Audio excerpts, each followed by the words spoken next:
A próxima geração de advogados, né, essa nova geração de advogados, eles já possuem uma expectativa completamente diferente dos profissionais de 5, 10 anos atrás. Essa nova geração, que nós chamamos de nativos digitais, eles já vêm com uma perspectiva, com uma expectativa completamente diferente em relação ao mercado de trabalho. Hoje, essa nova geração, eles buscam por escritórios que consigam trazer condições, que eles consigam trabalhar com algo que gere algum valor significativo.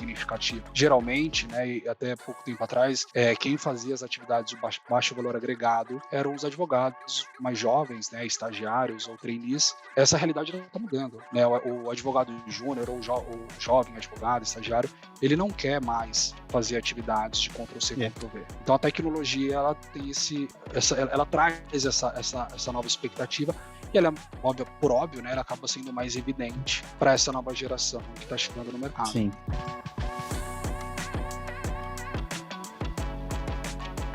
Como um todo, eu acredito que a tecnologia acaba sendo não só um canal ali para servir a sociedade, mas ela molda a sociedade. E, claro, sempre tem aquelas notícias, as manchetes, que são feitas propositalmente para chamar atenção, né?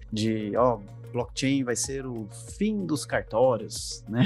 Para todo mundo ficar de cabelo em pé, né? Mas, de certa forma, é uma coisa a se considerar. Talvez não seja tão radical quanto as manchetes, mas algo vai acontecer. As coisas não vão continuar funcionando sempre como funcionaram. O que deu certo no passado não vai dar mais certo hoje ou amanhã. Até uma das manchetes que me chamou bastante atenção, não sei se você já ouviu falar ou conhece, uma empresa, não é brasileira, obviamente, né? Mas é a empresa do NotPay. E parece que eles têm um chatbot ali. Legal. Já deve ter ouvido. Alguma manchete já deve ter visto sobre eles aí, né? Uma que eu vi recentemente foi que eles têm, parece um chatbot ali com inteligência artificial, vai fornecendo alguns aconselhamentos jurídicos para o consumidor, né? Repito, não é no Brasil, né? Mas a ideia é você relatar ali o seu caso, relacionado a, por exemplo, multa de trânsito. E aí vai interagindo com a inteligência artificial, né? Ela vai pegando mais informações e ela encontrou uma brecha. Opa, estou nessa situação. Montei aqui uma carta legal para você, uma espécie de petição ali que você envia à instituição responsável. E segundo o fundador, gostaria que você comentasse aí o seu ponto de vista sobre essa afirmação dele. Isso é bem forte, tá? Mas ele diz o seguinte, abre aspas: muitos advogados estão cobrando muito dinheiro para copiar e colar documentos. E acho que eles definitivamente serão substituídos. E deveriam ser substituídos. Fecha aspas, né? Isso é muito forte. Então, você concorda com isso? Qual que é o seu ponto de vista? Olha, nesse caso específico, a gente está falando de um caso de baixíssima complexidade, né? Se eu não me engano, é um caso em que a inteligência artificial ela vai apoiar o réu ali numa defesa de trânsito, uma infração de trânsito, se eu não me engano. De certa forma, eu penso que o advogado vai ter uma atuação cada vez mais estratégica. Eu acho que a tecnologia ela vai possibilitar que o advogado seja ainda mais criativo, né? Tem uma frase de um colega, que é o Daniel Marques, que ele fala que a inteligência artificial ela não substituirá o advogado, mas o advogado que usa a inteligência artificial irá. Então, a tecnologia nada mais é do que um habilitador, de um potencializador para que o advogado consiga maximizar aquilo que ele se desenvolveu ao longo da sua formação, ao longo da sua trajetória profissional.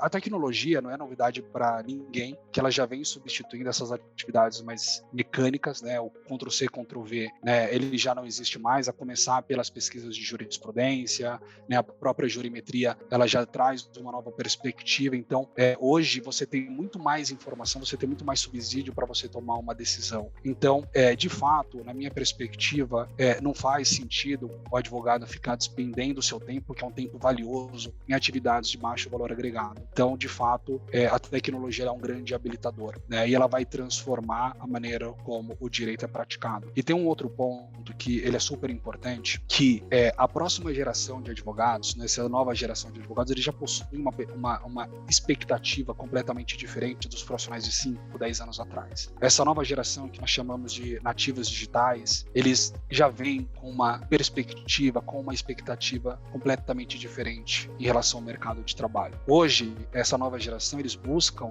por escritórios que consigam trazer condições, que eles consigam trabalhar com algo que gere algum valor significativo. Geralmente, né, e até pouco tempo atrás, quem fazia as atividades de baixo valor agregado eram os advogados mais jovens, né, estagiários ou trainees. Essa realidade não está mudando, né? O advogado júnior ou o jovem advogado, estagiário, ele não quer mais fazer atividades de Ctrl+C, Ctrl+V. Então a tecnologia, ela tem ela traz essa nova expectativa, e ela, por óbvio, né, ela acaba sendo mais evidente para essa nova geração que está chegando no mercado. Sim, com certeza.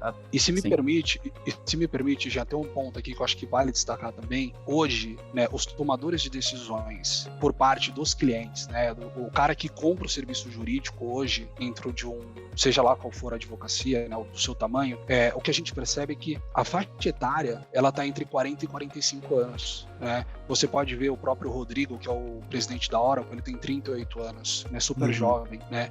Então, assim, já existe uma expectativa completamente diferente por parte do cliente. Né? Como eu te falei, será que o cliente ele quer pagar, de fato, pelas atividades de Ctrl+C, Ctrl+V? Porque, assim, se o escritório, de certa forma, não consegue cobrar do seu cliente aquilo que ela desenvolve, de certo, ela está arcando com esse custo. Um outro ponto é que a expectativa está mudando. O cliente, ele quer muito mais do que um Ctrl+C, Ctrl+V. Ele quer que a sua experiência com o cliente, com o escritório ou com o advogado, que de fato ela seja transformada. Uma outra coisa que a gente não pode negligenciar é que a maneira como se cobra, ela vai mudar. Até pouco tempo atrás, muitos escritórios cobravam, né, pelo timesheet, né, a sua hora dedicada em determinada atividade, e o cliente pagava. Hoje o cliente já não quer mais pagar por hora. Né? O cliente, ele quer fazer um cap, fazer um projeto, e que essas horas estejam contempladas dentro de um escopo específico de projeto. Então, esse ainda é um desafio para a advocacia brasileira, né? Fazer uma gestão efetiva de projetos, né? Que muitas vezes eles chamam de caso, né?